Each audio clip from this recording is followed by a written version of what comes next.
plus j'aime, vraiment le plaisir de vous rencontrer et avoir cette occasion de vous interviewer un petit peu sur votre parcours en tant qu'éditrice et en même temps sur votre premier livre. Je vous pose une première question en ce qui concerne votre maison d'édition marocaine spécialisée dans la littérature jeunesse en 98 que vous avez créée. Alors pouvez-vous nous parler un peu des obstacles rencontrés et sur les succès réalisés depuis la création de Yomad? Alors, Yomad a été créé en 98. Et c'était le désert absolu avant. Et quand je dis désert absolu, ça ne veut pas dire qu'il n'y avait pas de livres pour enfants, mais les livres étaient importés. Et donc, qui dit livres importés, des cultures importées aussi. Et moi, je voulais, c'est pas que je suis contre les autres cultures, au contraire, c'est une richesse. Mais il faut avoir les deux. C'est-à-dire que l'enfant marocain a besoin aussi de sa culture. Et donc, je me suis battue pour développer ce secteur et donner à l'enfant marocain des livres qui parlent de ses repères, de ses traditions, de son quotidien, voilà. Et parce qu'il faut se dire que il y a des enfants qui n'ont jamais voyagé, par exemple, n'ont jamais quitté le Maroc. Et quand on leur parle du Père Noël, ou encore le Père Noël, je sais même, tout le monde le connaît, mais on ne connaît pas le sens. Et quand on parle de la Tour Eiffel, l'Arc de Triomphe, je ne sais pas, mais l'enfant, il a besoin d'imaginer, il a besoin de créer l'image dans sa tête pour lire. Et donc, c'était ça mon objectif.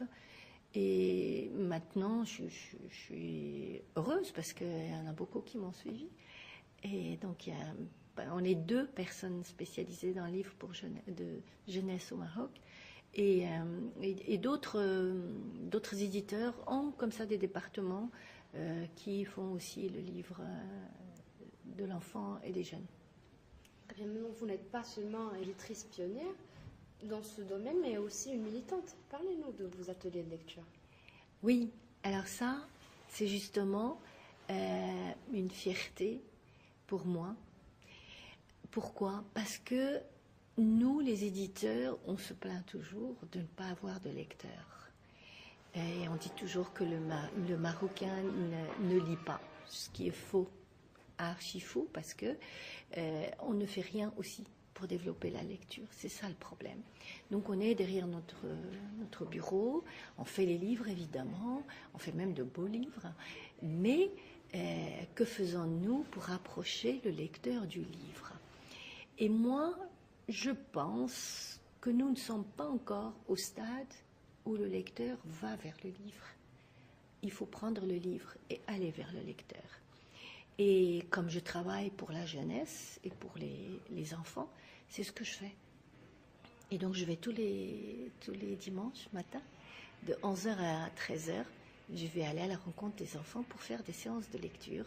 L'activité s'appelle Lire pour grandir. Et elle a eu beaucoup de succès à Rabat, puisque c'est là où je vis. Et maintenant, elle existe dans bientôt 15 villes du Maroc. On va aller jusqu'au Sahara. Alors, l'idée, en fait, c'est que tous les dimanches, de 11h à 13h, beaucoup d'enfants lisent en même temps dans plusieurs villes du Maroc. C'est pas beau? C'est super. On va se faire en plus. Maintenant que vous avez franchi le pas de lecture, pensez-vous écrire vous-même des livres pour le jeune public? Non, pas du tout. Je ne sais pas faire parce que c'est un métier à part. Chacun a sa spécialité. Moi, c'est vrai que je m'occupe de l'édition de livres pour enfants, mais écrire pour l'enfant, je ne pense pas que je puisse avoir les compétences pour. Vous êtes très active aussi en France et à l'échelle du Maghreb, voire même celle d'Afrique. Pouvez-vous nous parler de vos expériences de collaboration avec des éditeurs et des écrivains du pays du Maghreb? Vous savez, le grand problème du livre arabe en général, c'est qu'il a du mal à circuler. Et ça, c'est un grand, grand, grand problème parce qu'il y a énormément de choses à faire. Il y a une très grande production, mais chacun garde sa production chez lui. Vous savez, je vais vous raconter une anecdote. On était au Salon d'Alger et on a vendu les livres. On s'est retrouvé avec des dinars. Je suis allée spontanément à la banque pour changer. et avoir des euros. Et tout le monde commençait à rire. Parce que c'est comme si je débarquais d'une autre planète. En fait, on ne pouvait pas. Et qu'est-ce qu'on a fait? Heureusement qu'on était avec une structure associative. Et donc, on a ouvert un compte bancaire. Ce compte a transféré l'argent vers la France et on a récupéré à partir de la France. Vous voyez un peu toute la gymnastique.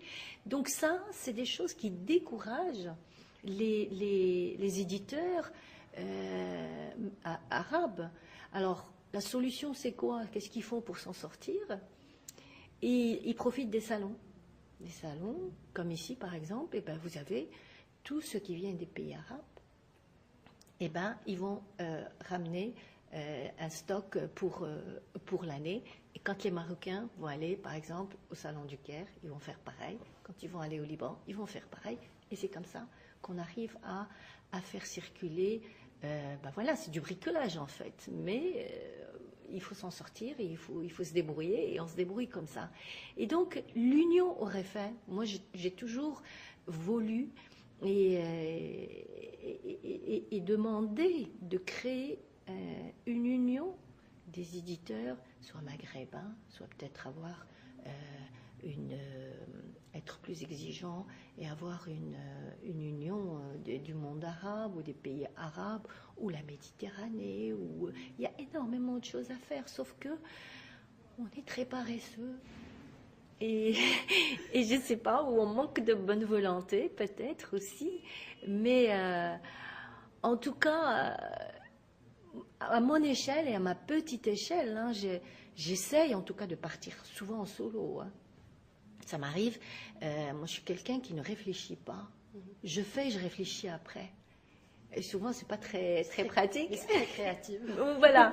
Et on ne sait même pas. C'est après que je me dis, oulala, mais dans quelle histoire j'ai embarqué. Mais l'événement, par exemple, du mois d'octobre dernier, qui s'appelait La littérature s'invite sur le quai des créateurs. Et en fait, je suis allée en visite sur le quai et j'ai trouvé des magasins d'artistes. Et le site est magnifique parce qu'il est sur le bourg grec. Et là, je me suis dit, il y a des choses à faire. Le soir même, je suis rentrée, j'ai mis une annonce sur Facebook. Je demande aux auteurs de s'inscrire. On va faire une après-midi de dédicace sur le quai. Et en fait, l'idée, c'était de créer un pont entre l'art et la littérature. Quoique la littérature aussi est un art. Mais voilà. Et l'événement a commencé à grossir. À un moment donné, il m'a dépassée parce que j'étais toute seule à le préparer. 40 écrivains sur une après-midi, même pas. On a commencé à 16h30 et on a fini à 19h. Donc c'est 2h30. 2h30, on a reçu 3000 personnes, 3000 visiteurs. On a vendu presque 1000 livres.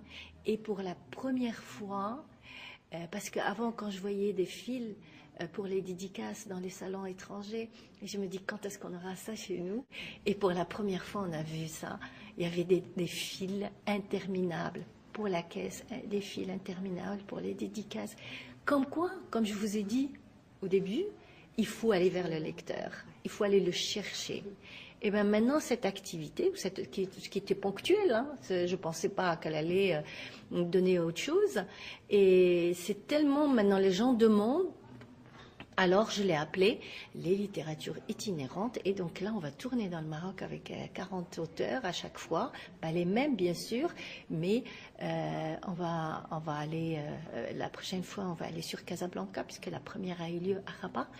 Et là, on a déjà la confirmation de Kamel Daoud qui sera présent. Adonis aussi sera présent. Eh ben, j'essaye d'avoir d'autres têtes d'affiche parce que c'est ça, hein, c'est aussi utiliser, entre guillemets, les stars pour faire venir, pour appeler et drainer le lectorat, parce que ces stars doivent être au service de la culture.